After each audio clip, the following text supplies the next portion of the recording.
Capítulo 17 do Evangelho de Lucas, verso 11, diz assim: A caminho de Jerusalém, Jesus passou pela divisa entre Samaria e Galiléia. Ao entrar num povoado, 10 leprosos dirigiram-se a ele. Ficaram a certa distância e gritaram em alta voz: Jesus, mestre, tem piedade de nós. Ao vê-los, Jesus disse: Vão mostrar-se aos sacerdotes. E enquanto eles iam, foram purificados. Um deles, quando viu que estava curado, voltou, louvando a Deus em alta voz, prostrou-se aos pés de Jesus e lhe agradeceu. Este era um samaritano. Jesus perguntou: Não foram purificados todos os 10? Onde estão os outros 9? Não se achou nenhum que voltasse e desse louvor a Deus, a não ser esse estrangeiro? Então ele lhe disse: Levante-se e vá. A sua fé o salvou. Amém. Queridos, o que está em jogo aqui é a cura. Esse texto normalmente é usado para falar de gratidão versus ingratidão, porque 10 foram curados e apenas um voltou agradecendo. Mas algo, acredito eu, mais importante do que o próprio tema da gratidão é o tema da cura, porque trata-se aqui de pessoas que tinham sobre si um estigma, porque qualquer doença de pele, na época não haviam diagnósticos precisos para definir o que era de fato a lepra, que hoje tem inclusive o nome de hanseníase, e o que era apenas uma micose, um problema dermatológico. Então, qualquer variação de cor ou de textura na pele era tido como uma possibilidade de lepra, e a lepra era uma doença, acima de tudo, social. As pessoas precisavam ficar reclusas em limites fora da cidade. Então, esses 10 leprosos, diz aqui que Jesus estava nas fronteiras da Galiléia com a Samaria. Esses 10 leprosos estavam em algum lugar que nós desconhecemos, mas que certamente era em regiões inóspitas, distantes da cidade, porque era pedido que eles saíssem da cidade. Assim sendo, Jesus passa por lá e olha os 10 de longe, e quando eles chegam e pedem misericórdia, ele então diz: podem ir se mostrar ao sacerdote. Não estavam curados na hora que Jesus disse isso, mas indo eles ao sacerdote, repare que só depois que eles, num passo de fé, acredito eu, se dirigem ao sacerdote, seguindo um costume da lei mosaica, que está lá em Levítico. Quem achava que estivesse sendo purificado ou curado do mal da lepra ou da pele, iria se mostrar ao sacerdote, e ele então dava o diagnóstico se esta pessoa estava bem ou não, se podia voltar ou não.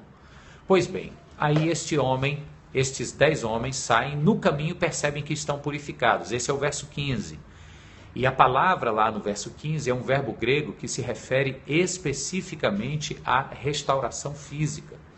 A alguém que toma um remédio e passa a dor de cabeça, alguém que realmente percebe uma febre indo embora. Esta restauração física ela é muito específica, e é a palavrinha que está lá dizendo que enquanto os 10 iam para o sacerdote, eles perceberam que estavam fisicamente restaurados.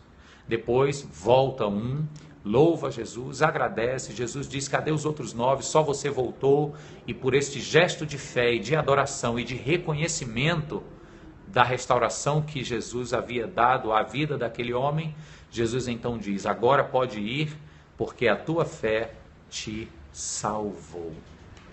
E esta palavra salvar, ela também poderia ter sido traduzida por curar. É um verbo grego que em inúmeras outras passagens ele é traduzido por curar. E qual a diferença entre o verbo 15 e o verbo 19? No verbo 15, esta cura é parcial porque ela se resume ao físico. No verso 19, esta cura agora ela é total, ela é integral, ela se refere ao todo do homem.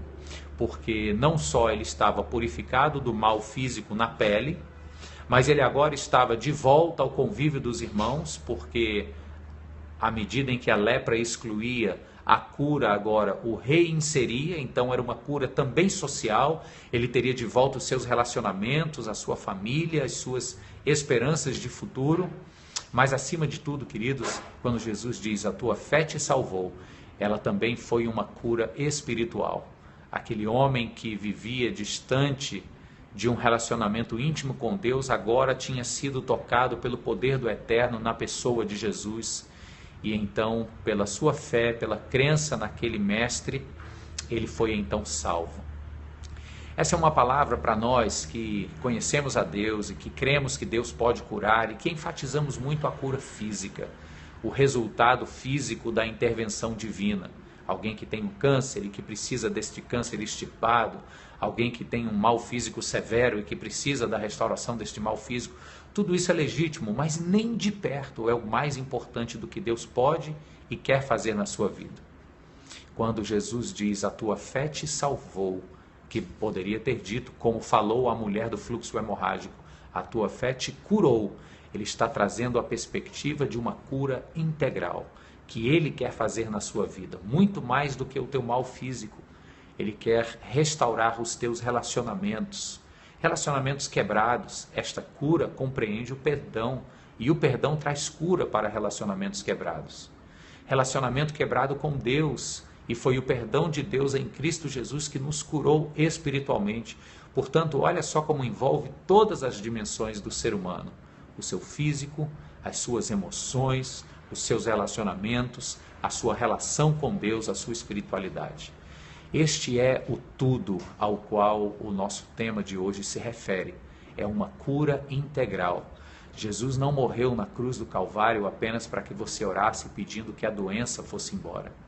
Ele morreu na cruz do Calvário para que na sua oração você se admitisse necessitado da intervenção divina na sua vida e, assim sendo, fosse completamente restaurado, purificado e enviado para uma vida plena e abundante.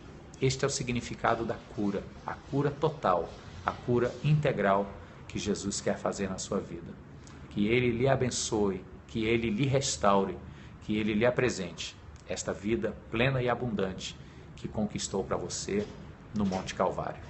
Deus o abençoe, um excelente dia, até amanhã de manhã, espero eu, numa conexão melhor.